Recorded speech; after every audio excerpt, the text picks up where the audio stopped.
All right, what is going on? Welcome back. 3rd and 20 Dynasty Podcast.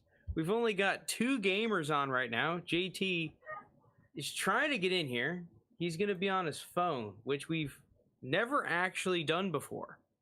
On this extremely high budget 3rd and 20 podcast, we got Mr. Jake. Jake is finally back off his hiatus. Yeah, man, it's been a wild few weeks, just traveling all over the place. So, all right, I guess we'll kick it off. Only real news of the week: Terry McLaurin signed a 3-year, $71 million contract, a big old chunk of it guaranteed. So that puts all the potential Terry McLaurin trade rumors to bed. Any impacts from this, in your opinion, Jake? I don't think really any big impacts. I guess you could say Dotson is the biggest impacted, just because he was the guy that people thought was going to really step in once Terry McLaurin, or I guess if he was dealt. And now that it looks like he's going to be sticking to Washington long term, I don't know if that relegates Dotson to a number 2 receiver permanently. But I don't think overall it has that many impacts. Yeah, I can understand. Dotson's price has definitely been rising recently. I think that might be more due to... All right, we got JT in here. Hold on, JT. You're not on the pod. We're actually live right now. I jumped the gun a little bit. You sound horrible, but it's all right. All right, JT, you're here. Like, how bad is horrible? It sounds like there's a sock over your mic. It's fine. It'll work. We got a high budget podcast. Okay. I can try with just my normal. Oh no, that won't work. No, I think we're kind of stuck with this. All right. Well, do you have any impacts from the Terry McLaurin news? No, Jahan Dotson's still overrated, whatever he is. But we got the fear and loathing Frank tonight. Yeah, you know, my dad just gave me this fedora the other day. I don't know why, and I hated it at first, but now I'm kind of vibing with it. Yeah, I don't know. I don't think Terry McLaurin. Maybe there was a little speculation of the Terry McLaurin trade that was boosting his value a smidge, but I feel like it was more the camp reports and people kind of drooling over him so far in OTAs that's bumped his stock up a little bit more than anything. You know, I'm just tuning into YouTube right now trying to see how I sound. But it's on delay, so we'll see how that goes. All right. I am woefully over. I don't think I sound that bad. All right. I'm hearing myself on playback. I don't think I sound that bad. It's not great. All right, JT, you're going to have to come up with some of these on the spot, but this is the next segment we're going into. We kind of did contender buys the other day, or a couple episodes ago. We've done it at some point. I don't remember exactly when. But I wanted to do like contender buys that you don't have to overpay for. AKA you can like realistically get these guys for a third at most. Or just somewhere around there. I called it the contender dumpster diving. So, all right, we're going to start it off with quarterbacks. Just a quick disclaimer after looking at the quarterbacks. Just don't dumpster dive at the quarterback position. Maybe if you have some roster spots, you can roster some backups. But even then, it's like, dude, I think I'd rather just have an upside receiver or running back in my super flex spot if instead of playing like freaking Mason Rudolph against the Ravens, right? With that being said, if you had to dumpster dive, we got a couple. Yeah. I mean, like Frank said, I don't think you really want to do this, but in a pinch, if someone goes down and you need a replacement for a week and you're a contender and you don't want to lose a week, these are some guys we're really thinking about. The guy I said was Jacoby Brissett. I mean, I think you can get him for close to nothing, maybe even less than a third-round pick, maybe a fourth and some fab, maybe a fifth, whatever. Depending on how your league goes, I think Jacoby Brissett looks like he's going to be the starter in Cleveland next year. Take that as you will. but in a pinch, I think he's a guy you can get for almost nothing and is a starting quarterback. My viewpoint on this has changed, mainly because we haven't seen the Baker and Carolina trade go down. I think at this point, the Browns are just going to come groveling back to Baker and be like, hey, this could work for both of us. Like, you'll get yourself a season of starting. You'll make yourself more money. We need someone so that we aren't absolutely terrible. And, you know, all these players that we just convinced to join our team, we actually like look good, and we have Deshaun coming next year, so it'll help us next year too. I think Jacoby Brissett might be a bait at this point. I mean, I'm going to agree with you. Now, then again, like Jake said, it's not like you really have to put a lot of skin in the game to get him. Yeah. In the 3rd and 20 league, I just sold him for a 3 to 4 pick swap that I offered like a month ago. I honestly forgot about the trade, but my contender buy, and this is kind of in the opposite direction, right? Because Jacoby Brissett is someone that a lot of people think is going to be a starting quarterback. I think that there's a good little dip on Drew Lock. Because there's a lot of reports that Geno Smith is apparently going to be the starter. Drew Lock's price has seen a decent bit of a dip from those reports. You may have to give up a little bit more than a third, especially if you are a contender. But I don't think it's going to have to be anything crazy. And you might even be able to get a straight up third in some leagues, especially if when training camp starts, he is the number 2 quarterback in camp. I just think that at some point he is going to be playing for Seattle. They're going to test out and see what they have in Drew Lock. And at that point, I think he's shown upside to actually be a playable quarterback. That's almost my problem with Brissett, is that even on a good Browns offense, I'm just not sure I want to play the dude. At least Drew Lock, I've seen games where, okay, this guy had phenomenal performances. We're talking over 300 yards, 4 touchdown kind of games. That Seattle offense is still good. I don't think this is necessarily a lock and the best dumpster diving buy. This is kind of a cop-out answer, but yeah, Drew Lock, I guess, is someone I'd try to go for in a pinch. Just throwing it out there. Last year, in the 3 games that were started by Jacoby Brissett, he put up 20, 15, and 15. So it's not a bad play. Okay, pinch. Yeah, that's more than I expected. Yeah, I just don't think he's going to be a starter. So, my guy, not exactly dumpster dive on Keep Trade Cut. He's 2028, but he's ranked as quarterback 35, so he's literally not considered a starting quarterback. But I think he is very much a starting quarterback and will start the whole year. That's Marcus Mariota. We're going to talk on the Falcons later, but so I'll keep it short. But this is a guy that, for the price he's at, I get that 2028 on Keep Trade Cut isn't exactly a third. He's sandwiched in between the likes of Josh Palmer and Van Jefferson, who I think are both, I'd much rather have Marcus Mariota than him.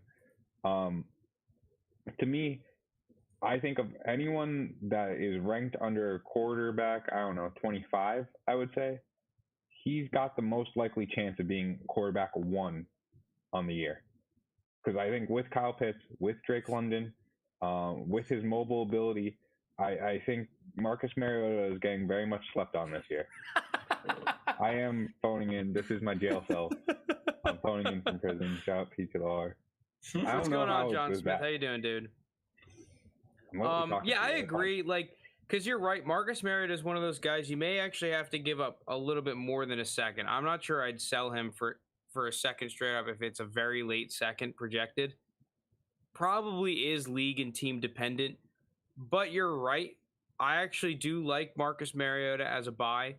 And if you have one of those dudes like a Van Jefferson or someone of that nature, it might be worth just throwing Van Jefferson in a second if you really need a quarterback and doing that consensus overpay to get a guy. You might be even able to get a third back in a pick swap type of deal. I think it's going to be less than Van Jefferson. That's like double technically what Marcus Mariota is according to Keep Trade Cut. I think you could do a second for like a mid-second for Marcus Mariota and a fourth. I think that is definitely something that could be done.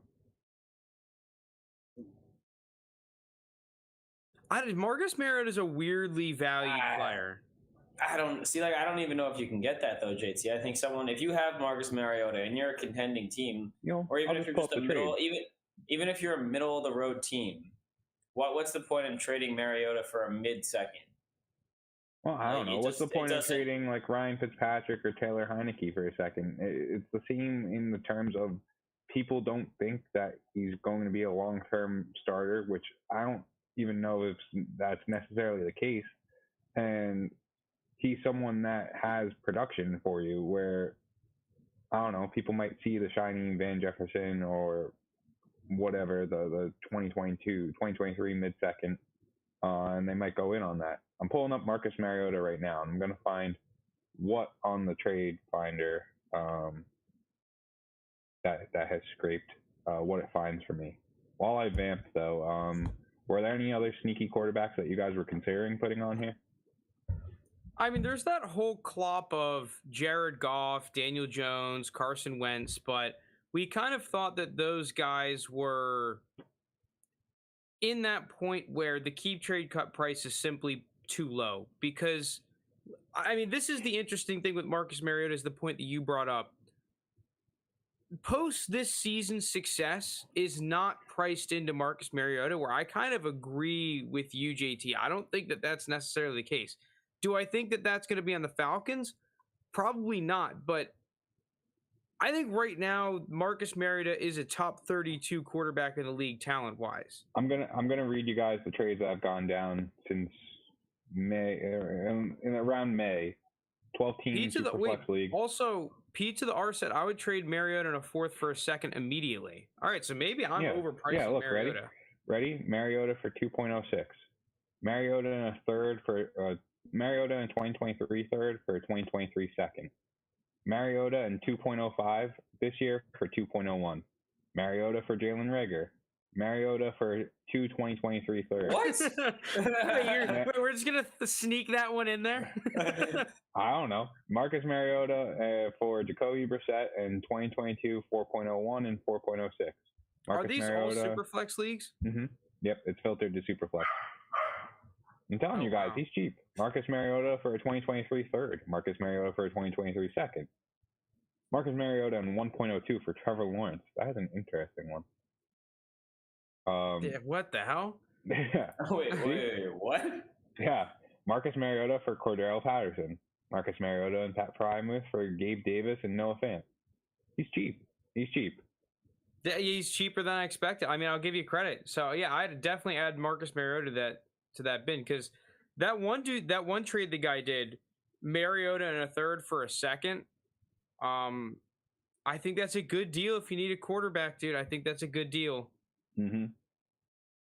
Because I was having that conversation with Lounis a while ago. I forget exactly when it was, but like, is there any future value for Marcus Mariota? I know this is kind of becoming a Marcus Mariota segment, but is there? Well, we could kind of skip him when we get to him in there. Yeah, we will skip him. Well, so any future you said for Marcus Mariota? Yeah, after this season back, because all of the price he has right now is that he could be a good quarterback this year, and everyone's expecting the Falcons to then pick up a quarterback, and then boom, now next season Marcus Mariota is the backup or in free agency. Yeah, I mean, I don't think Desmond Ridder is the answer, right? So Desmond Ridder is not a concern for me.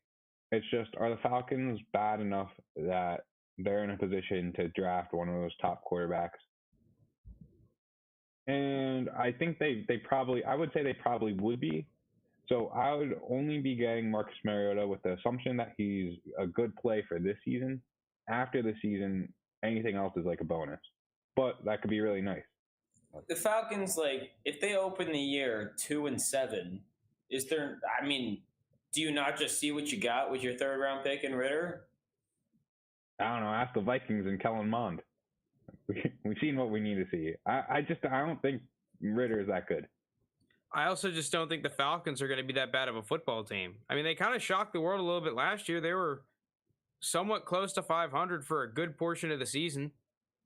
I think the roster is better this year than it was last year. Doesn't have Matt Ryan at quarterback, though. Yeah, the division's not great. Like as in the Saints and Bucks are going to be tough competition. I don't know what the rest of their schedule looks like. I'll pull it up, but I just think they'll be in a spot where it's not like drafting one of those top quarterbacks is definitely within their range of outcomes. All right, well, let's just go into the running backs now. I've got a couple running backs that I've been picking up for really cheap in my leagues. The first one, and I know we talked about this a couple episodes ago on the AFC East over-unders, but I think that Raheem Mostert is an extremely attractive buy at cost. To me, I'm not really sold on Chase Edmonds, and even if I was sold on Chase Edmonds, does that make him the bell cow in Miami? I don't think so. Raheem Morris has low-key been extremely productive whenever he's healthy. So I think that Raheem Mostert could be a really, really sleeper little buy as a one-year rental if you need that RB3, RB4 on a team. And you could probably get him for pretty darn cheap. Secondly, and this is a guy that I've been picking up on a lot of waivers after he signed, that's Damian Williams. There are a lot of reports that they want to use Cordarrelle Patterson more as a wide receiver. Everyone sees this as a benefit mainly towards Tyler Algier. I don't think that Tyler Algier is all that good. If I'm a team trying to win football games, I would rather have a running back that I think is more NFL ready. And if I'm looking at that roster and Cordarrelle Patterson's only playing half the snaps or even less at running back, I think it's Damian Williams that could be just kind of meh. He has really no upside, but kind of like Mike Davis last year, he was sneaky productive and got a sneaky little bit more workload than you would have thought. And you can I've picked him up on waivers in plenty of leagues. Now, that ship is a little bit sailed, but it's not like you can't trade for him for basically dirt cheap. For almost nothing, I would say. And I guess lastly, this is one that might actually cost you something, but I've been picking up this guy at the back end of rookie drafts all year, and that's Abram Smith and then Mark Ingram in free agency. With that Alvin Kamara suspension coming for it's looking like 6 games, that could be a guy that you get pretty cheap. And even in terms of Abram Smith, this is a guy that if you just want to stonk, he can have a couple of good games in the beginning of the year. All of a sudden, everyone's thinking that he might share time with Kamara, and you could stonk him for like a third. I like the Abram Smith one. I think he's just a nice cheap buy. Jake, you want to do yours? Sure. My guy's Mr. All Reliable himself. It's James White.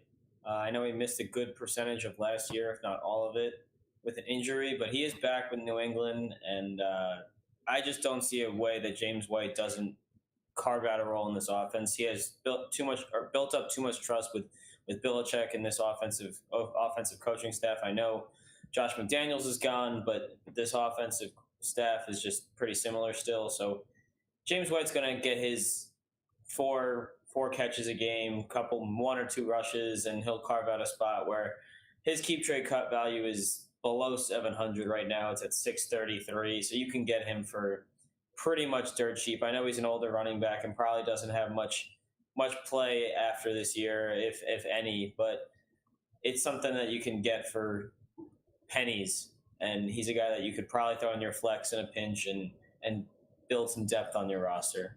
He was probably going to be my top one. Yeah, I wanted to put him too, but I knew one of you guys was going to put him, so I figured I'd let y'all have it because I had some other guys. One thing that intrigues me about James White is that last year he was dealing with injury, plus I'm pretty sure the death of his parents in a pretty tragic car accident, so he was taking a lot of time off for his mental health. Hopefully he's back in full this year, off injury and all the mental health stuff. But the other factor that I find very interesting potentially that not a lot of people are talking about is, what if this offense, without a rookie Mac Jones, just unlocks him a little bit more? Gives him the keys to the offense a little bit more. We've seen the investment they've made at the receiver position, spending they trade a 3rd-round pick for Devontae Parker, drafting a receiver in the 2nd round.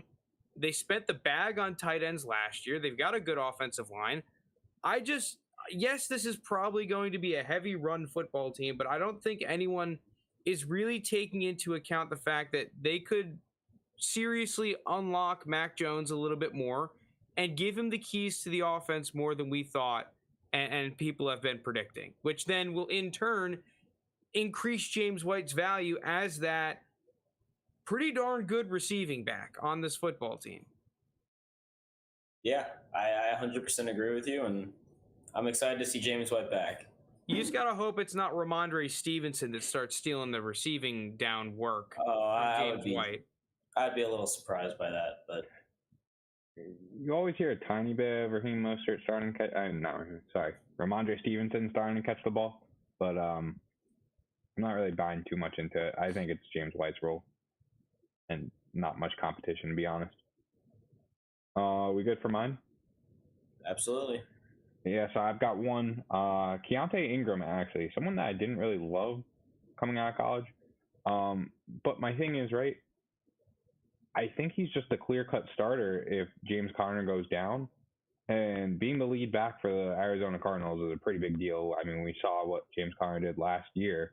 And he's very cheap. I think in our league I could pull it up, but he was somewhere in the 4th round, if I remember correctly. No, I took him at 308.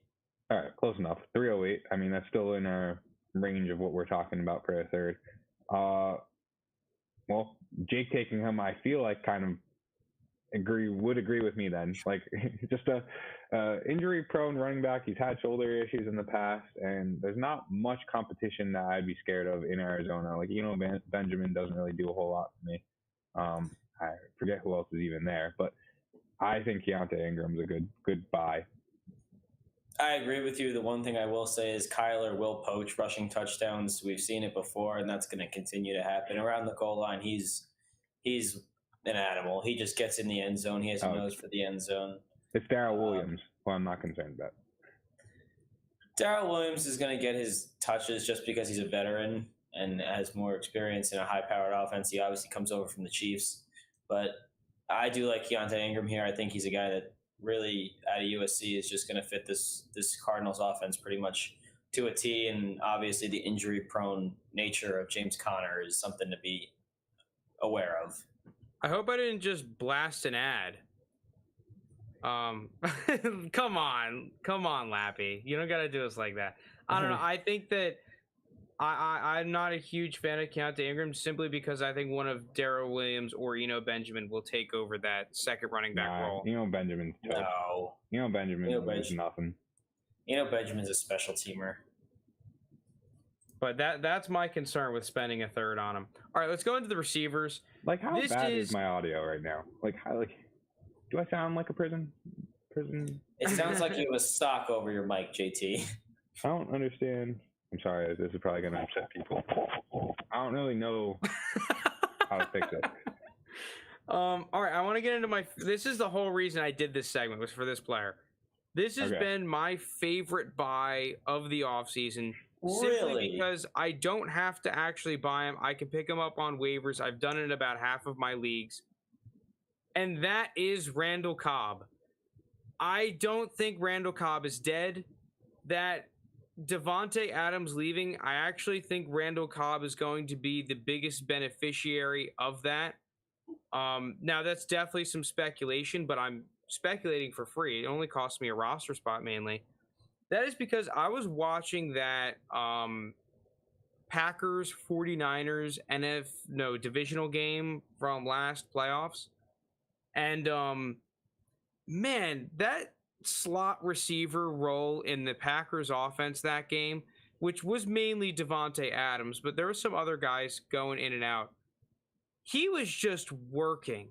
And I mean, it's Aaron Rodgers. So like, if you're open, he's going to hit you. He's able to throw through these insanely tight throwing windows, insane in traffic. And you just need to have some chemistry with him.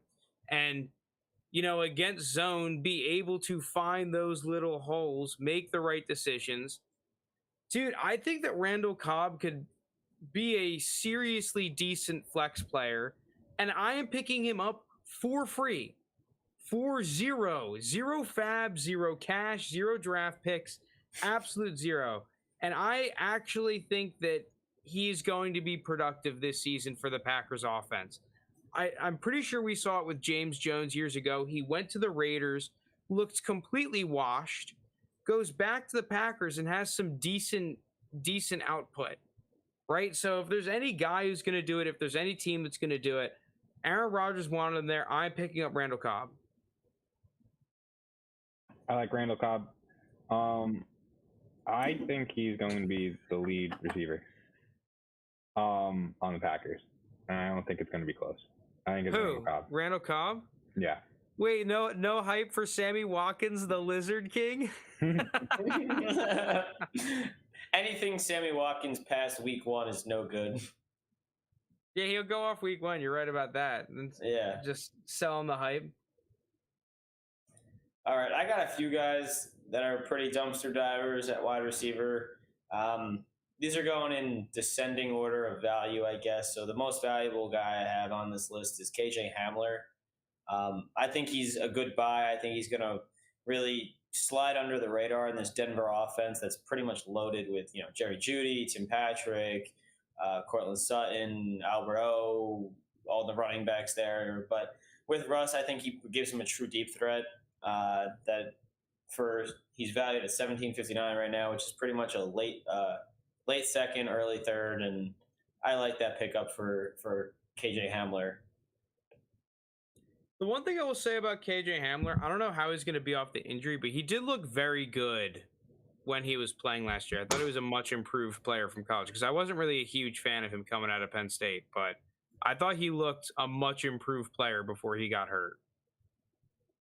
Yeah, I mean, I think he's a solid buy. I think people might sell low, and I think this value might be a little high even just because this Broncos offense is loaded and he can kind of tend to get lost in that, which is the reason I think he's another good buy on this list. So the next guy I got on here is Devontae Parker. Frank touched on him earlier about unlocking Mac Jones. They went out and traded a third-round pick for Devontae Parker. It really gives him a big target on the outside that Mac Jones really hasn't had. He had that big target, down the middle of the field in Hunter Henry, which we saw was a big success. He had a lot of touchdowns last year. So I think adding Devontae Parker to this outside game is going to be a big help to Mac Jones. And Devontae Parker is pretty cheap right now. You could probably get him for a third straight up. And I think that's a solid move if you're looking to just get some depth as a contender here.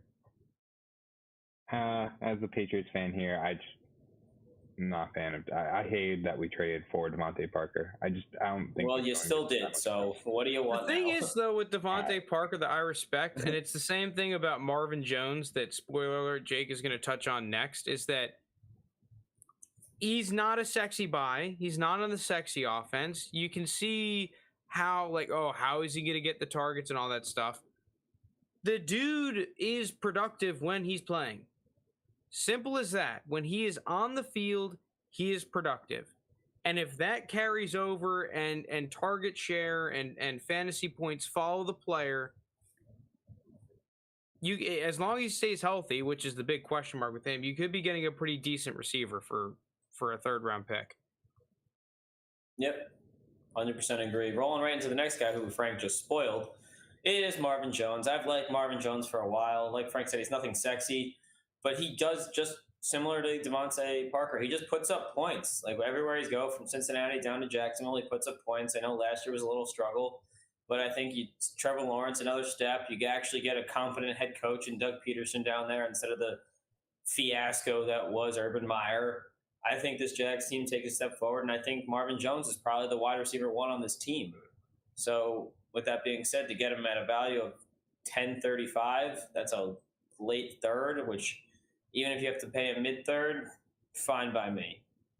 I don't think you have to pay a mid-third. I think you could get him for like a 3-for-4 swap.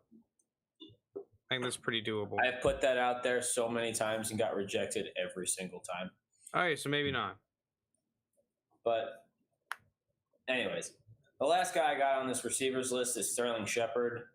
I just think he's criminally undervalued right now. He's another guy that's a big injury guy. He's one concussion away from being pretty much out of the league, but every time he's on the field, he looks good. I think this Giants offense as a whole is pretty underrated. I think Brian Dable is going to do a good job really using Daniel Jones to the best of his abilities. And I think Sterling Shepard's a guy that in the slot is going to benefit a lot from Brian Dable's offense here. We saw Gabe Davis do it. We saw Stephon Diggs do it up in Buffalo.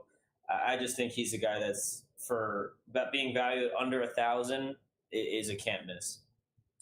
All right. Lastly, real quick before over-unders, we'll get into the tight ends. Hold on. I have a couple wide receivers. Oh, shit. All right. You didn't put them on the dock, bro. Yeah, I know. Well, I'm running behind. Oh, yeah, you're on the phone. That's right. Yeah. My bad. So, thing is, easy ones. The two easy ones, Julio Jones, Will Fuller. They're both, like, I think Will Fuller is 1,000. Julio Jones is under 800 at this point. Not great for the dynasty stock market where I have them both. But I'm assuming you're going to have to pay up a little more than that just to get these guys, but I don't even care. That's still less than a third at their current price. And if either of them return to football, they are immediately in your flex, like easily. I get Julio Jones was kind of disappointing last year, but he's on like one of the league's worst passing offenses, like in terms of passing attempts and everything. So I think wherever Julio Jones goes, immediate start in your flex. Same thing with Will Fuller. Dude, like, had his finger injury and then I don't think really agreed with the Dolphins front office, and immediately he's just now worth like nothing. And to me, I think Will Fuller, if healthy, which is a big if, but if Will Fuller is healthy, he is a very valuable piece. Both of them are very cheap. The only other one that I throw in, and this is kind of a shout out to Lounis, is Curtis Samuel. I think he's going to take a hit from the Terry McLaurin news. I think with Jahan Dotson there, I think that'll also give him a hit. But I think at worst, he's a wide receiver 3 on this team. To me, I still think I'd rather have him over Jahan Dotson. I'm just not a Dotson guy. So for that price, I think he'll be pretty cheap as well. I think he's like around 1,700 right now. I think you could probably get him for less, to be honest. So Curtis Samuel, other guy. One thing I'll give you about Curtis Samuel, because I actually really agree with all those buys. I wish I had them down. Is that the guy has had success in that third receiver role before. I mean, we saw the Panthers with, what's his name? Teddy Bridgewater, right? Mm-hmm. He was the quarterback that one year. They had 3 top 24 receivers, I'm pretty sure, with Curtis Samuel being one of them. We're talking about the Deebo Samuel wide receiver role being more of a thing in the NFL. Well, he was one of the forefronts of that a little bit. So, I like those a lot. You can get them for cheap. And yeah, with Julio Jones and Will Fuller, like if you buy them now and they sign, like their price instantly doubles. Yeah, I mean, the issue is it could go the other way of Gronk, which you'll see. We have him in the dynasty stock market as well when he retired, allegedly. And so that could be, a hit. But at the price that he's at, I'm willing to lose, late third kind of value to just try and get that kind of flex play. Trying to influence the market on Julio and Fuller, smooth. That's great. I mean, I can't really do anything other than, like, we need them to sign with someone. That's the thing. If they retire, then we're getting more hits, or at least I am. I don't know if you held strong on those two, Frank. All right. I held strong, sadly. Real quick, we can run through some of these tight ends. Tight end is another position similar to quarterback. I'm just not really a huge fan of dumpster buying, but if you have to, you have to, right? So when in Rome. Austin Hooper is a guy, and I would like to pick up Okonkwo, the backup, as well. Just kind of stack the two of them. Put Okonkwo in the taxi. Trade for Austin Hooper. He has been getting a little bit of hype, unfortunately, for camp, so it might be a little bit harder to pick him up than before. But this is a guy that's had success before. I think that he could potentially be in line for like 80 targets. I'm hoping for. He could have more, right? He's had some good seasons before. I'm not expecting a ton, but if you really need to, he's probably one of the cheapest potential production level tight ends out there. Lastly, this is another stack that's pretty easily to pick up. Another like taxi, have the potential starter on the bench, so it really only costs you like 1.5 roster spots.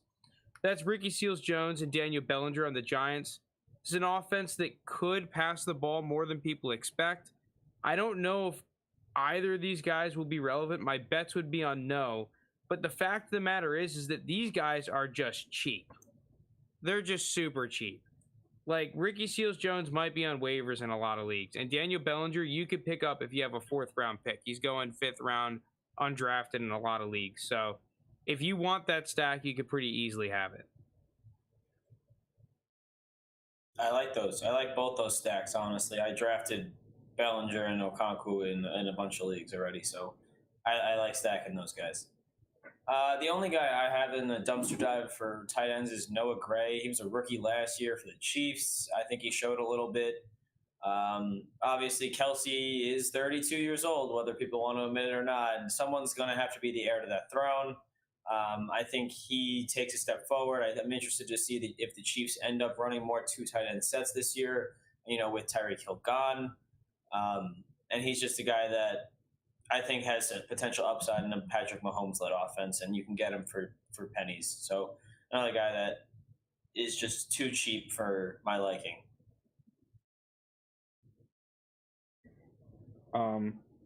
Okay. And then mine, I'm going to go with one rookie here, Jelani Woods. I think he's extremely athletic, and that's something that matters for tight ends. I hope I'm still on the pod. So looks like we lost Frank, but all right. Yeah, okay. So he's freaky athletic, like one of the most athletic tight ends that we've seen. He got good draft capital too, or at least decent draft capital, which I like. He's kind of one that you could, I think if you have taxis, even if you trade for him, you could stash him on your taxi. Welcome back, Frank. So Jelani Woods would be he's somewhat expensive. I forget where he went in our sleeper league. I think early 3rd, if I remember correctly. Yeah, but we're the ones that picked it. I think his price is going down a little bit, it seems like, from the beginning of the offseason. I think if you offer him out for a 23 3rd, you could get him in a bunch of leagues that have already drafted. Cool. Works for me. Next one I'm going to go with is OJ Howard. Hard maybe on that, though. All right. I'm just going to speed along through these. OJ Howard is my other one. I think Dawson Knox is extremely overrated. I'm not convinced that OJ Howard isn't the starting tight end for this team. And to get him at the price that he's at, which is like 1,000 keep trade cut points that I'm looking at now, it's just he was a good prospect coming out of college. He didn't really do a whole lot on Tampa Bay, but I'm willing to try again with OJ Howard. Next one, Brevin Jordan. Now, if I told you guys Pat Freiermuth, Kyle Pitts, Brevin Jordan, which one had the most fantasy points per route run? The answer was actually Brevin Jordan. In a solid rookie year, I mean, let's not, that is some bait that I just threw at you guys. But he did actually have a very solid rookie year, even though he was a day 3 tight end. And I mean, with the team that the Texans have now, he is in line to have a decent amount of targets. So Brevin Jordan, I think, is just another cheap little stash that you could have. Again, he's like 1,000 keep trade cut points. And then finally, I can't quit him, Evan Ingram. I don't know what the deal is with this Jaguars offense. People forget one of the best rookie receivers. I know. Why? I can't quit him. I can't. Why? No, I think I like the Evan Ingram. So I just think the problem is that he's more expensive than that keep trade. I don't even care. If you have to pay a little up, I don't care. Like, he could be a good throw-in to other trades. That John Smith just said OJ Howard's camp reports look terrible. He might get cut. I don't know. I'm not buying anything from camp. One thing about Brevin Jordan, though, is that I did try to sell him in a league, and I couldn't get any bites. Like, I couldn't give the freaking guy away. So he seems attainable, at least in that one league. If you want him, come and get him. All right, let's do it. Over-unders. Yes, We've got... Hold on, I got to set this thing up real quick. Boom. And... Wait, huzzah. We are here with over-unders. We have got the NFC South this week. All right, so for those who don't know, say it every episode, have to, but we are going through every division in football and ranking every single guy on Keep Trade Cut, giving them a tag of over or under, over or undervalued, excuse me. We are going to go through in the middle of the season, after the season, whatever, look at the results. So we have the NFC South this week. We're going to have 1 week to change it before the season, but at the current value. Let's get into it. Is this right? This has to be wrong. That these values are messed up. They have to be, right? No, I don't think so. Desmond Ridder can't be worth more than Marcus Mariota. Is that? That's accurate. That's accurate. That isn't wrong? No. That is very much wrong. accurate. Wait, let me see. He's QB 27 to Mariota's QB 35. We know where Frank's going to land on this first one. Hold on a second. My thing is bugging out. I'm looking at it right now, Frank. What? I think we know where you land.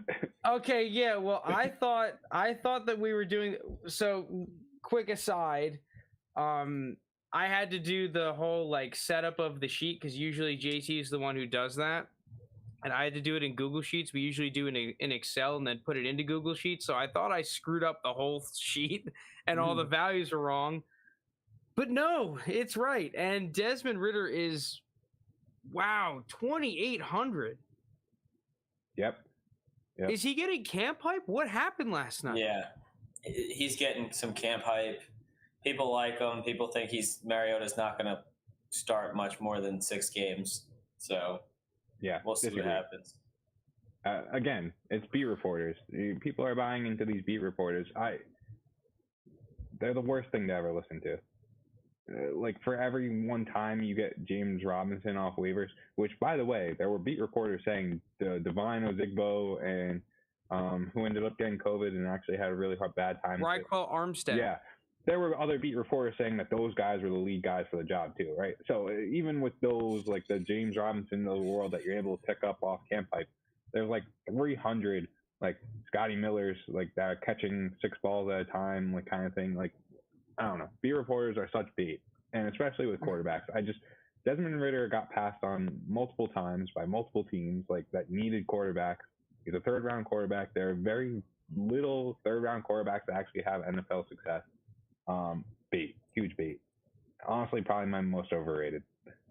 He's the first one, which makes this one easy too. Marcus Mariota, underrated. We already touched on Mariota. Yeah, we touched on Mariota. All right, well, easy enough. Yeah. I mean, here's another surprising one that Matt Corral is worth more than Sam Darnold. Yeah, that doesn't surprise. This one's a little more believable just because of how bad Sam Darnold's been. But even then, I still think Matt Corral, again, just take what I said for Desmond Ridder. I think Desmond Ridder is worse than Matt Corral. So in that term, I would rather have Matt Corral than Desmond Ridder, but both are overrated. See, I wanted to come into this with an underrated on Matt Corral, but damn, I didn't realize he was that highly priced. Yeah, he's basically expected to be a starting quarterback at some point relatively soon, and I don't know if that's the case. Sam Darnold, I do think will be the starter, which is why I have underrated, because I mean... No, he's still overrated. He still sucks. The man sees ghosts. I've seen this story before. He went to a new team. We gave him a new shot, and he still sucked. He's done. He's washed. Had you asked me last week when I still thought this Baker to Carolina trade was happening, which I mean, I guess it still could, but the longer they wait, the more it's like, well, what are you doing? Like, if you're going to trade for him, trade for him. I just think Sam Darnold's the starter, and for how long? Until they're 0-6, great. I don't know, but like, who's behind Sam Darnold that you're realistically putting? I'm not putting Kyle Trask above Sam Darnold, that's for sure, and he's 3 spots behind Sam Darnold. No, I don't know. Just he stinks. He's not going to be a starting quarterback. But currently he is, and I don't think there's many behind him that would be. I don't think there is any really. All right, Jameis Winston. This one was kind of tough for me. This would be the one that I'd use my correctly rated if we were talking last year. I'm going to say overrated just because I don't know what the deal is with Michael Thomas if he's going to be back, but I think a team of Michael Thomas, Jarvis Landry, and Chris Olave actually would be, somewhat solid for Jameis. But again, is he the long-term plan? I don't know. And at quarterback 24, it kind of feels like you're expecting him to be a long-term plan. So it's a little high for me. I just think fact of the matter is that Jameis Winston, I just think he's in line for a really good season. I think a lot of these New Orleans Saints players on offense are pretty underrated. If you just look at the talent difference potentially from last year to this year of that receiving core, and honestly the offense as a whole, it could be like miles difference at these skill positions. I mean, we went from Marquez Callaway being the wide receiver 1 to him being like the wide receiver 4. Yeah. Right? We went Taysom Hill, who was actually decent at tight end, to now going back to tight end. And you still have other guys that could play. I'm buying into the Saints offense the more I look at it. I think Jameis Winston is going to be the biggest beneficiary of all these skill players and talent coming into this offense. My big issue, go ahead, Jake. You go first. I was just going to say I agree with Frank. I wanted him to put him on the dumpster dive, but we decided he was a little too highly ranked at quarterback 24 to be considered in that range. I think he's going to have a good season. I think we're going to go back to a little more gunslinging Jameis this year, as long as he can stay healthy. And we've seen what he can do with that. If it's 30 touchdowns, 30 interceptions, I'm happy. Let's ride. Yeah, the real reason, and it's not really his fault, but I'm just going to segue us along into the next guy too, is like I just saw where Tom Brady was. John Smith. There's no need for unnecessary. Yeah, I love it. Here. I love it, John. There's no need for this. We haven't even got to the tight ends yet. All right. I just saw where Tom Brady was ranked, and it was right next to Jameis Winston. And I'm like, I think both these guys have 2 years starting in the league, but one of them I think is a lock for quarterback 1 season, and the other is Jameis Winston. And so for that, give me Tom Brady. Underrated as well. I just don't want to pay that much for a 1-year rental. I think Brady's done after this year. I think he's giving you 2. I think you're still getting 2 out of, you're getting this year and next year out of Brady. I don't know. Wait, does he have the passing yards record yet? No, Breeze has it. No, I think did he pass Breeze? Did he not pass? I don't know. I'll look it up while we talk about it. Kyle Trask, overrated. NFL passing leader. Kyle Trask is. Oh, he does have it by 4,000 yards. Yeah, I was gonna say. He does have it. Okay, yeah. I was gonna say if he doesn't have it, I think he just play until then. But now that he does have it, maybe he's just trying to extend the lead so that a guy like Matt Ryan doesn't potentially yoink it. There's no way Matt Ryan's gonna come in and yoink it. Oh yeah, Matt Ryan's like 25,000 yards behind. Yeah, I don't want to pay that much for a 1-year rental quarterback. I think potentially you even have to pay more to get Brady, because the people that have Brady are all thinking like, yeah, well, he can come back and do it again. I've heard this story before, but I think it's almost like with the Allen Robinson argument from last year. It's like his outlook last year was arguably the worst it's ever been, but his price was also super high just because people had seen the story over and over. They're like, oh, well, he has to do it again.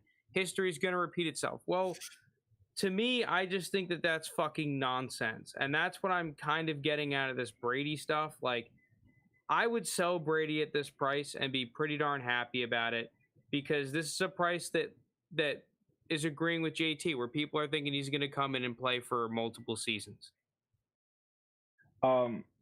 My question to you, though, not worth it. It's not going to, sorry. It's just going to take us off on the tangent. Kyle Trask, overrated. No. Yeah, nothing to say. Lounis isn't here, so sorry, bud. Your boy's overrated. Yeah. Moving on to running backs, but the model. I don't care. The model. Overrated. Yeah, I just don't think Tyler Algier is a developed enough runner to do it this year. So, I mean, maybe he can show some flashes and his price will increase, but I think at best he's going to be like a Chuba Hubbard from last year, where like maybe he has a couple weeks that can, or like a Joshua Kelly, where he has a couple of weeks that he shows flashes, everyone overhypes the crap out of him, but when it's all said and done, I just think that his value is going to be around the same this time next year, if not lower.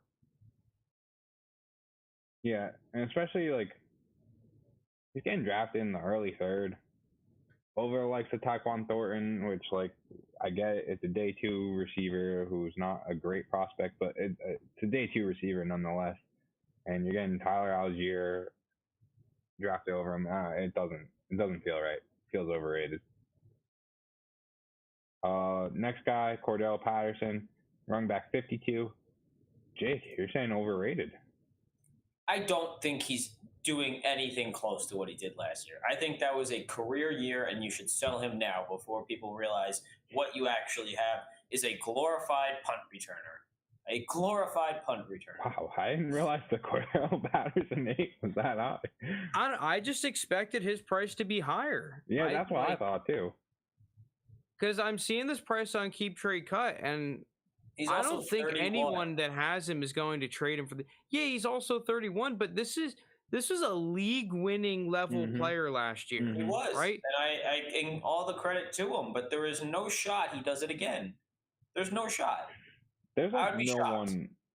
I'd be shocked. I'm gonna pull up running backs ranked like 35 and lower, maybe even 30 and lower. I guarantee you, there's no one I feel anywhere close about putting up another running back one season than Cordell Patterson. Yeah, so I'll make the cutoff 35. I mean, it's Isaiah Spiller, Rashad Penny, I kind of like, but Alexander Masson, Devin Singletary, Michael Carter, James Robinson, Chase Edmonds, Amir White, Khalil Herbert. Like, none of these guys I want more than, none of these guys feel like they're long-term solutions at their position, nor are they going to get you as many points this year as Cordell Patterson. So, to me, it's just, I'm giving up on this perceived upside and longevity of guys like a Khalil Herbert for someone that I think will get me points right now. Yeah, exactly. I agree. I mean, to be honest, I just don't think he's going to get those points. I truly don't. I think who on this team is stealing? Like, he was just super productive last year. Who on this team is taking his role? It's not Drake London. Like, Drake London is not playing the same thing as Cordell Patterson. You good? Something just sounds like it fell in my apartment. I don't know what it was. All right. Well, I don't know. I don't He's seeing ghosts. Yeah. I know. I'm seeing ghosts The now. ghost of Sam Darnold's after you. Yeah, I don't know. I completely agree with you, JT. I just expected Cordell Patterson. I mean, this is a price where he's like at a late second, potentially even lower. If I have Cordell Patterson, I'm just not selling for that low. I don't care if he could disappear. I don't care that he's old. It's just, I feel like I've got a really solid flex player that has crazy receiving upside and potentially gets goal line carries. It's like, okay, everyone's going on and on about Deebo Samuel, and no one wants to say this about Cordell Patterson. So, nope. Yeah, I really like Cordell Patterson. Damian Williams. Now, here's a weird one with Christian McCaffrey. Okay. Because I think in terms of his value currently, he is underrated. This dude is probably my favorite for having the most points in fantasy football next year. The problem is that his price will be lower next year. Yeah, it will be. That's running backs for you. Yeah, I don't know. You could say that about any running back under the age of like 23. I mean, over the age of 23. Sorry. That just so like if the I'm following trying, year, points will be. If I'm trying to play the game of hit rate from this year to next year, I'm going to throw an O on him. But I don't actually believe that. I think he's underrated. I thought we were just playing this for next year's results, but that's just me. Well, if we're doing that, I'm going to throw an O on him. And I hate to do that. I'm just going to. But this is the type of player that at this price, I am willing to buy and stay in for the long game. He will just die on my team. I mean, this is one of the dudes that has the highest fantasy point. Jeez, I can't speak today. Fantasy points per game, all time for running backs. He's up there. Yeah, I'm just struggling. So, Bijan, I think, comes in and automatically usurps him. He jumps him. But I could see CMC still being relevant and above Najee Harris and Javonte if he does give you that running back one overall season. Because then it's like he's healthy. He had his running back one season. There's a path where he's actually worth more, which is hard to say about most running backs. Like, I think most running backs are going to say they're going to be worth less. I think CMC is one of the few guys that could break that mold. I think that he's going to be where Alvin Kamara was before he had the suspension stuff, which is that later half of the top 10. RB8, RB9, RB10, somewhere around there. Similar to where Dalvin Cook is right now. Fair enough. Dalvin Cook, I think, is currently outside of the top 10 right now. And then, these other guys, I mean, Donta Foreman, I actually kind of like. I don't really want anything to do with Chuba Hubbard. I like Chuba Hubbard as a football player, but I don't really believe in him in fantasy football. Gibbs could jump CMC also, depends on the Alabama season. Yeah, I mean, that's kind of the way the news goes for a lot of those 23 players right now, is that, like, but I don't know, it's CMC, though. I feel like that's a tough jump. Because you're projecting Gibbs to be a top 10 dynasty running back pre-NFL. I mean, on the flip side, though, you're talking like CMC could have another, injury shortened season. In which case, true. Who knows where he goes and where he falls to. Moving on though, I don't really like either of the backups. Alvin Kamara, this one feels too easy. I mean, it's just kind of the suspensions looming, and I think Keep Trade Cut has kind of overshot here. To me, he should be in the top 12. Obviously, the 6 games is going to be a hurt. I don't even know if it's going to be 6 games officially. Like, maybe it gets appealed down to less. But at the end of the day, you're going to miss him for however many weeks he's out. But then when he's back, he's winning you weeks. Like, Alvin Kamara is a player that wins you weeks, and I don't see that changing for this season. So, yeah, I mean, I agree. Alvin Kamara is another one of those dudes. One of the up there on the list of fantasy points per game in terms of career numbers, right? Like, this dude literally was the dude in terms of, okay, you need fantasy receiving output, because we saw what he was able to do. His rushing production really isn't crazy. It's really not that great. I mean, it's all right, but it's not great. But that he's receptions he's a receiver and running back in one. And this dude plays just so differently than everyone else. So yeah, I agree. This is another player that I would just want to buy, and I'll hold on to him for the next couple of seasons. This kind of ties back into, like, we were having that conversation before about how once the 26-year-old age cliff, I think that was based off of a less talented crop of running backs from the early 2010s. Just a lot of busts in there. I think that Alvin Kamara is going to and Christian McCaffrey as well. These are players that are going to have a much longer shelf life than some of the bust type of players that they were being compared to. All right. Barring they don't have more injuries, I guess. At least Christian McCaffrey. This one might be surprising. I'm going to say underrated for Leonard Fournette. I just think, and I'm going to fill in the next one too, yeah. I just think Rachaad White is extremely overrated, and like the drafting of Rachaad White is what's causing Leonard Fournette to see a kind of a decrease. I think Leonard Fournette easily has a running back one season on the horizon here, like not one overall, but like a top 12 running back season. And Rachaad White is like nothing to me. Like, he provides like no competition. He's not taking any of Leonard Fournette's touches. This is Leonard Fournette's backfield. And I mean, really all the team has done is gotten rid of Ronald Jones from Leonard Fournette. Like, this is Leonard Fournette. Lombardi Lenny, underrated. Yeah, I agree. The rest of these guys in these backfield, Rachaad White, Keyshawn Vaughn, don't do it for me. I kind of like Giovanni Bernard. I've always been a Gio Bernard guy. I think he just doesn't have enough. He's not going to get enough touches and looks in this offense. He's going to be maybe they're split the third down role with somebody else, whether that's Fournette or Rachaad White.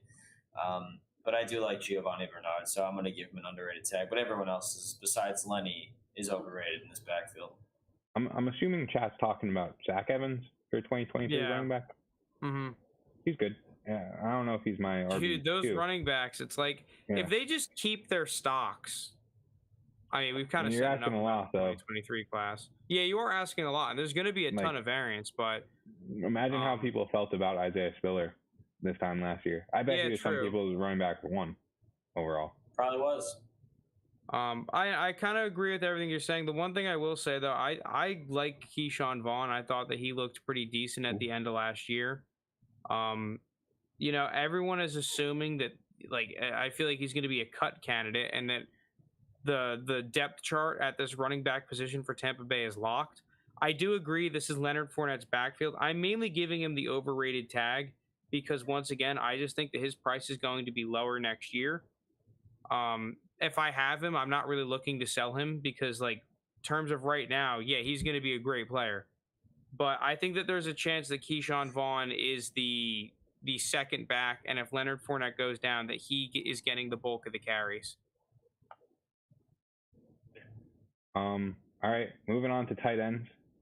I think we all know where I'm going with this one. I think Kyle Pitts belongs in, like, the top echelon tier. Like, I think he belongs in, like, with the quarterbacks, like the top tier quarterbacks. Like, maybe not Justin Herbert, Josh Allen, Patrick Mahomes. And I guess I'll throw in Kyler Lamar there too. But, like, right after, would I rather have Kyle Pitts than, like, Kyler or Lamar? Especially in tight end premium leagues? Like, I think so. I don't call me crazy, but I just think, like, wins above replacement kind of thing. Like, what Kyle Pitts is providing you over the next tight end, who at this point, I don't even know, like, who you would say Mark Andrews is tight end to, I think, on Keep Trade Cut. Like, I just think what Kyle Pitts is providing you for the next 10 years, I'll keep it more conservative and say 5 years, is just, like, astronomical compared to anyone else out there. Well, what's interesting about Kyle Pitts is that his value on Keep Trade Cut compared to where he goes in startups is so different. Yeah, there's a very wide margin because he's priced. This guy is one of the top skill players off the board consistently in startup drafts, and he's not priced anywhere near that. At least it seems like. Yeah, I agree. I would rather have all 5 of those quarterbacks that you mentioned over Kyle Pitts, but Kyle Pitts is, in terms of the next crop of quarterbacks that comes up. So John Smith just said, Joe Burrow, Kyle Pitts. Remember, Kyle Pitts does not have a QB. That's where I come in and probably take Kyle Pitts. That is close, because I do really like the potential longevity of Joe Burrow, but at the same time, I just feel like I'm drafting a gold jacket type of dude in Kyle Pitts, and I think I'd lean him in a tight end premium league. Yep, I couldn't have said it better. All right, I mean, in the terms of what we're talking about right now, though, I think that's pretty easy. Kyle Pitts underrated. Anthony Firkser had a little bit of opportunity, kind of killed the Patriots with that 2-touchdown game in the playoffs, but for me, it just doesn't really matter. I don't even think he should be on a fantasy roster, sorry. Overrated. Tommy Tremble, across the board, overrated. This is just a gross tight end room in Carolina. Yeah. Tommy Tremble and Ian Thomas. I mean, this is going to be your classic. This tight end position in Carolina is only going to get around like 90 targets, 95 targets at most. And it's going to be split like 55, 60, 40. So what is that? That leaves you like Ian Thomas is going to get his 45 to 50 targets. Tommy Tremble is going to get his 40 targets. And you're just not going to be able to be consistent enough at the tight end position with that level of volume. It's really a gross tight end room as a whole, and there's no reason. I think people have been chasing this team since this position on the team since Greg Olsen, and it's just never really panned out since. So yeah, overrated for both. Yeah, I think I have a similar problem with the Saints tight ends. I actually think the Saints tight end room in terms of talent is pretty good. I just don't like the target distribution whatsoever. I just think it's going to be a crapshoot. Who's getting the targets, especially the red zone targets? I don't like the distribution. I don't even know who's going to be the guy that plays the most. It might even be a week-to-week thing. I do like all 3 of these guys as football players. And if I'm the New Orleans Saints with my tight end room, I'm saying, like, okay, we've got a decent group of guys. We can play with these dudes. But for fantasy, I just don't want any of these guys. So I'm just overrated on them all. I think there's wacky ways that Taysom Hill can find himself into relevant roles. And for the price that, like, he's so cheap currently. Like, so cheap. Yeah, he really is. I just don't think he's going to have any consistency. That's the issue. Because I think you're right. It's just, he's going to have 1 week where he has a couple of catches, a touchdown, some red zone looks, and then the next week he gets one or two touches with the ball. And also his boyfriend, Sean Payton, isn't there. So what's going to happen? Yeah, the Sean Payton thing kills Taysom Hill to me. That's the big thing. And of course, I have an underrated tag on my boy Adam Troutman.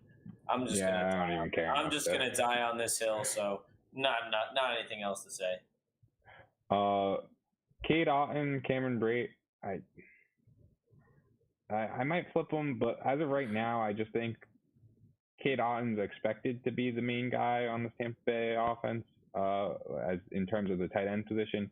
And to me, I think they're not going to turn to the rookie straight away. So that's going to give him a hit, especially as the years go on. Like Tom Brady won't be his quarterback. I don't know who will be there. That's kind of what made me give him the overrated. And then Cameron Brate, for the flip reason, I just think he's going to be the starter off the bat. And at the price that he is, that feels underrated. I like these tight ends. I think they're good. Outside of the frickin' Falcons, because obviously Kyle Pitts carries there, I think you can make an argument that the most talented tight ends are on the Bucs. An argument could be made. I mean, I think, and they're the cheapest. The Saints, yeah, the cheapest fantasy relevant ones for sure. Yeah, yeah. Like I probably understand. I love these guys or anything, but it's like, damn, they're freaking cheap, right? Like. Yeah, I think if I could get people to nibble on them, though, I think I would move on from basically any of the non-Kyle Pitts tight ends listed here for literally anything of similar value. All right, now we're going on to the receivers. I am really struggling on Drake London's value. I wanted to say underrated. But yeah, I want to say underrated too. This is so high. Wide receiver 12 is very high for someone that I don't think is the best wide receiver in the class. I'm still the Treylon Burks guy, even though camp has still not been great. But again, we don't care about camp.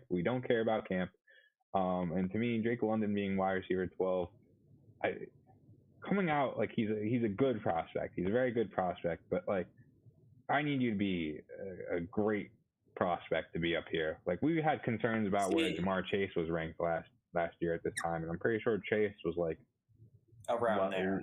I think he was lower than this. Like I think he was like wide receiver. I'll pull it up. I'll pull up Chase right now. No, I think you're right. I think he was like in the mid-teens, like 14, 15. Yeah, let's see. Year. I mean, yeah, 14 before the season started. He was around 12 too. But all right. I mean, at the end of the day, Drake London's not Jamar Chase. He's just not. No, but I mean, I just think this is a correction to the market that Jamar Chase was undervalued, and now you're seeing a guy in Drake London be correctly valued at this point. If he played the full college football season, I think people's mindsets would be a little different here. The fact that he went down and didn't play those last few games for USC is sticking in people's heads here. You forget how dominant of a college football wide receiver he really was. Yeah. I know it was the Pac-12 and not the SEC, but like he was dominant, man. And now he goes to an offense where he's going to get the opportunity as well. Obviously, Kyle Pitts is going to draw some coverage, which is only going to help him. So I love Drake London. He was my receiver one in this class, and I think there's definitely room for growth on this one. Yeah, I think that he's just pretty aptly priced. He's a good prospect, like not like. Okay, I'm going to say he's a great prospect. He's not like the best prospect since sliced bread, but he's a pretty damn good receiver prospect. And you're right, he still has room to go up. I think he fits the offense. He's young. I think he's pretty accurately priced. I'm not coming out here and screaming to buy Drake London, but at this price, I'm not sure I'm selling him either. So yeah. If I were to, I'd probably agree with that. Calvin Ridley, I'm actually surprised to see Jake putting overrated. I just think finished. Wow, you think he's cooked? I think he's cooked. I think he's cooked. See, the way that you said that. He is cooked. Listen, I'm surprised he didn't throw a Jimbo on that one. Yeah, this Jimbo is cooked. He's not even cooked. He's blackened, Frank. He is done. Charred. He is charred. Dude, why the Calvin Ridley hate? Damn. He's a year removed from a wide receiver 4 overall season. Right, and the problem with Calvin Ridley here is that by the time he comes back to football, he's going to basically have missed 2 full years. And he's going to be 28, almost 29. You're going to tell me that that's worth wide receiver 57, a guy that's not going to even play this year, didn't play last year, and is going to be at that. Sounds a lot like Michael Thomas. Yeah, that's what I was going to say. It sounds just like Michael Thomas. Yeah. Who is not saying I'm in on Michael Thomas either. So here we are. Oh, well, I think I know where Frank and I are about to stand on Michael Thomas. I didn't know you hated Calvin Ridley that much. I thought we were going to go in here and all throw it underrated and be like, yeah, he's underrated, but you're not going to be able to buy him at that price. Like, no, sell this motherfucker right now. Sell this motherfucker right now. Get him out of my team. No, Jake sounds like a guy scorned by someone who doesn't want to give him Calvin Ridley or something like that. I don't know. I had Calvin Ridley. I traded Calvin Ridley before this news broke, and I just think he's finished, man. He's a guy that seems like he doesn't want to play football anymore. So I don't get that vibe at all. I don't know. There are so many players ranked above Calvin Ridley that I'd rather have Calvin Ridley over. Russell Gage, Alan Lazard, Alec Pierce. Yeah, I agree. I'd rather just hold the roster spot for a year. Yeah. Yes. Thank you, Skull. He's going down the AB route. He's just going nuts. The guy's losing his fucking mind. Right, I want no part of it. I mean, what he did was dumb, but, like, it's not AB. He stepped away from football just because. Yeah, you're penalizing, like, I don't know. I think it's very different than what Antonio Brown did. The gambling on top of just stepping away and missing an entire season, it just makes me want to have no part of him. Not a single one. I want him more now that he gambled. Yeah, I think you're making me buy into Calvin Ridley. Is this the kind of narrative that actually exists around Calvin Ridley? Like, look who's ranked ahead of him. Michael Gallup, right, is going to have missed essentially 2 seasons with his injury. Like, he's going to have a year and a half miss. No, Gallup apparently might be ready for week 1. He might play like all right. Even if he is ready, he's not going to be like Cortland Sutton was ready. Like Cortland Sutton didn't end up being very good right off the bat. Like, it takes time to recover from these injuries. And I agree with John Smith. He just made a mistake. Yeah. It's the gambling part was dumb. The mental health, I'm not going to knock him for. The man's username on FanDuel was Calvin Ridley ATL. Okay. Yeah, are you that stupid? Yeah, but I don't think he thought what he was doing because he stepped away from the team and everything was really that big of a deal. There's also like a big difference. Like, this is off the field issues in the fact that, like, yeah, what he did was dumb. Like, he was gambling on his team, but it's not like he's got like. It's not like he's Henry Ruggs driving cars drunk, or, you know, he's not getting into bar fights or anything. He's literally just stepping away from mental gambled health like and gambling. $500. Yeah, it was $1,500. But yeah, it was to him. That's regardless. But it's not knocking him off my board. The bigger issue is by the time he comes back, and he bet on the Falcons. Like, yeah. The bigger issue with the gambling is not that he gambled, it's the fact that he's going to miss the entire season. And that's coming off of a season where he just stepped away from football. What's to say he's not just going to be like, I'm going to stay out of football. I'm done. I think it's a messy situation. I think there's a good shot he comes back and is never the same Calvin Ridley we saw. He's going to be 29, and you're going to say, oh, he's ranked at wide receiver 57. I don't even think I can get that price right now. So I'm just not in. I don't see a problem with him betting on the lads, the Falcons. I have no problem with that. Yeah, I think he should be rewarded by the NFL. Again, it's not so much that he gambled; it's the fact that he got suspended for it. I don't give a shit that he gambles. I gamble on sports all the time. What's the point? Yeah, but do you play for an NFL team? No, I don't. If I was, I'd be smarter than that. Yeah, well, all right. Again, dumb, but it's not knocking them off my board.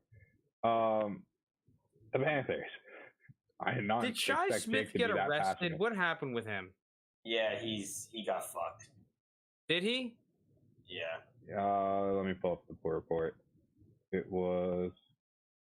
I know something happened, but does multiple it actually charges, matter? Handgun and drug possession charges. Okay, he's cooked. Jimbo's done. Yeah. Oh wait, hold on. Going back to the Falcons, I have a fellow Bryan Edwards truther. We can talk about that. Oh, yes. Jake's on my side. Let's go, Jake. Receiver 87 for a guy that is going to be the number 2 receiver in this offense this year. Let's go, Jake. Drake London and Kyle Pitts are going to take, obviously, a large target share. But with that being said, they're going to take 50% of it. I don't even care. They're going to take more than that, probably, but that's fine. I mean, elite players see like 25%. Yeah, so there's still a lot of targets to go around in this offense, and I think they traded for Bryan Edwards. Not a big trade, didn't give up much. I think it was a 6th-round pick, 7th-round pick maybe. But still, they gave up something for him, and I think he's a guy that just never realized his full potential in Oakland or Las Vegas. So why not? At receiver 87. You know what? Fuck it. I'm on with the lads. Let's go, Bryan Edwards. Bryan Edwards. Oh, I wish Lounis was here for that. Well, you know what the thing is that I hated Bryan Edwards earlier in the offseason once he initially got traded, but his price is tanked. Yeah, he's cheap. Where was it, JT? Can you pull up real quick where he was on around keep trade cut after the trade? Give me 1 second. I'm surprised to see that he's right next to. We could talk about him, Terrace Marshall. Terrace Marshall literally did nothing on this team, and it's because there's people like you out there, JT, that still believe in Terrace Marshall. I still don't. I don't really. He gave him an O. He gave him an O. Let the man chill. He gave him an O. Yeah, I am not. All right, so ready. When did he get traded, Bryan Edwards? You're gonna see a big old spike. Yeah, I'll say 6. I think he got traded before this, after this. But he was wide receiver 67 come February, and then all of a sudden he dropped to wide receiver 86 in March. I feel like it was. I don't think it was March when he got traded. It was early in the offseason when he got traded. He was one of the first offseason moves. In the matter of days, he dropped like 20 spots. So I guess that's when he got traded. But I don't know. Let me Google that. I don't know why else he would have dropped that far. Oh, you know why? That's probably when Devontae Adams ended up with the Raiders. Is his actual initial big hit. Oh, yeah. Yeah. So May is when Bryan Edwards got traded. Are we sure about this? Yeah. Early May is when Bryan Edwards was traded. March was when Devontae Adams ended up. March 28th, though. So why did Bryan Edwards? Sorry for everyone listening, but why did Bryan Edwards have a huge drop for what kind of seemed like nothing, relatively speaking? I don't know. Actually, looking in terms of his dynasty value, it's kind of been pretty stagnant from February to now. I guess maybe just a bunch. Oh, you know what? Probably rookies got added, and he just got jumped by a bunch of rookies. That actually feels like the right answer. Yeah. Okay. JT is on the case. Yeah, that was about March when that happened. True, I understand it's a business in the NFL is to make sure everyone knows the games are fair. That's why you got to. Yeah, but. Yeah, well, what he did was dumb. See it. What he did was dumb, but I think he's going to be back and he's going to be useful. I did not expect Jake to be that passionate about Calvin Ridley, but he was. DJ Moore across the board, underrated. I like that. We're all he's just probably a dude that should be top 12 dynasty receiver. There's just a couple of receivers in that crop, so he's pushed down. I don't think he's that price in leagues. People are going to want more for him. Yeah, I'm not trading him for whatever that price is. Terrace Marshall, overrated across the board. Even me, the biggest Terrace Marshall truther, I get that he was injured and everything, but like, he was a healthy scratch at points. Yeah, like, cooked. Robbie Anderson, I'll throw an underrated tag on just because, like, I don't think people realize that he's not retired. Yeah, I don't even care. He had like the worst season ever in terms of like production compared to opportunity. Like, he was terrible with the opportunity. Yeah, but he's still miles better than everyone else behind him. Like, yeah, that's the issue here. Don't make me believe in. Don't make me defend Terrace Marshall, Frank, because I will. I will. It's not going to take a lot. He's overrated, Robbie Anderson. So is Rashard Higgins, Shi Smith, who even knows if he's on an NFL team with his now off the field issues. That's the Panthers for you. Maybe one day they'll get a good quarterback. I mean, fuck it. I feel like a UDFA or someone could come in on the Panthers and have some success in this situation. Yeah. How about Will Fuller or Julio Jones? Exactly. Yeah, you think Will Fuller wants to go to the Panthers? All of a sudden, he's going to get a contract and his finger's going to start flaring up again. Fair enough. Let's move on to the Saints. Let's go to the Saints. This is a team that feels very underrated, except for, well, all right, these two, Michael Thomas, Jarvis Landry, feel incredibly underrated for their price. Chris Olave feels very overrated. Wow, you guys agree with me on Chris Olave being overrated. I didn't think you would agree. It's just a little high. Top 24 receiver out the gate. Like, I don't think it's one of those things that it can't happen. And I think JT hates Olave a lot more than I do. Yeah, you're probably right. I just don't want to invest in him at that price. I'd rather have like Cortland Sutton or a lot of the other receivers around there. Yes, he has the upside. I'm just not going to be the guy buying into him. Yeah, I mean, he's ahead of Treylon Burks at this point, which is crazy. But Rashad Bateman, Devontae Smith, like those are two wide receivers that were better than him last year when he could have came out last year. Easy enough there, and they're both ranked like right next to him. And then you have Hollywood, who I think was better than Rashad Bateman last year and is now on a more pass-happy team in the Cardinals, who is ranked behind him. Yeah, there's a lot of players around Olave that I'd rather just have over Olave. You guys, I don't know what to do about Michael Thomas. I think if he plays, he's got a wide receiver one season, like, he's got like top 12 receiver season right there, right for the taking. And for that, I think at the price of wide receiver 50 is very, very manageable. Because I mean, this price really isn't bad. Like, I think you're going to have a hard time. This is what, out of all the players that we've seen so far, I think Kyle Pitts would be number one of hardest to get at what Keep Trade Cut says his price is. I think number two is Michael Thomas. Yeah, I'll throw you. Just wide receiver 50, like, clearly in a second round valuation. I think you're right. I don't necessarily love it, but he's just too talented. He's just too talented of a player when it's all said and done. Yeah.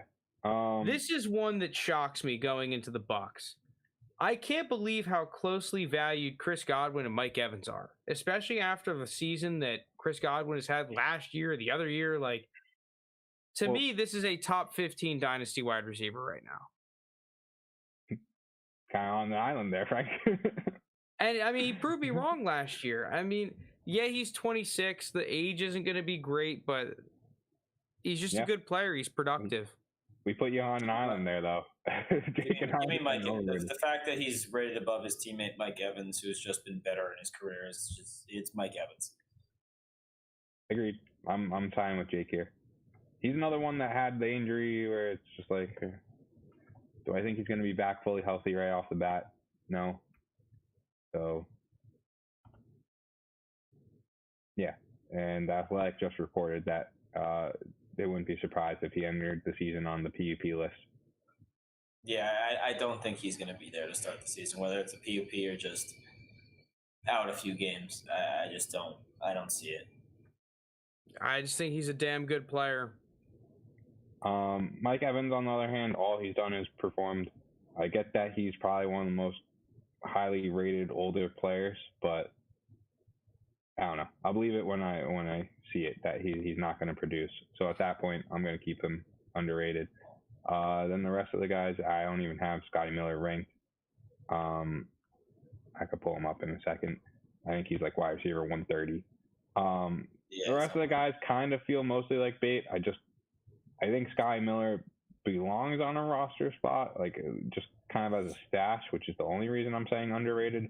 But everyone else, it feels like you're chasing. The only one that I think is underrated is Russell Gage. I do think when Chris Godwin is out to start the year that he's going to build a rapport here with Tom Brady. He's always been a underrated guy in Atlanta, and I just think receiver 52, it's maybe a little. I think it's pretty aptly priced. I think it's pretty good, but he's cooked. I'm going to give him the underrated tag here. He's cooked. He's not. I don't know, dude. I'm going to go back to Mike Evans. I said earlier in the offseason, I'm still sticking by it. I'm selling Mike Evans for a 23 first, and I've been able to sell him for over a 23 first. I'm doing that. I'm not going to be able to do it next year. I'm not going to say no, but I don't know if you'll be able to get that at this point in the offseason anymore. I mean, I feel like his price is higher now than it was last year. I mean, that's just not going to be true, but that's what it feels like for whatever reason. He's ranked a little bit below 2023 mid first, so you could probably sell him to a contender for a first. It seems like a very doable thing. That's a move I see mid-season. I think you'll be hard pressed to get it right now. I just think I'd rather, if I'm a contending team right now and I have Mike Evans, I think I just hold him and just. Well, yeah, if you're contending, yeah. Well, yeah, but even a rebuilding team, it's like, I think, you just wait till midseason. I think you could get an even more intriguing first, or at least you could. Right. Some big name receiver is going to get hurt, and some contender is going to panic and just say, "I'll take Mike Evans for whatever you want to give me." So. I just think that everyone's just going to assume that this season for Mike Evans is all sunshine and roses, but this half a second that there's any sort of potential problem, his price is going to plummet. I feel like it's a similar situation to D-Hop last year. Yes, he's a good player. I'm not saying that.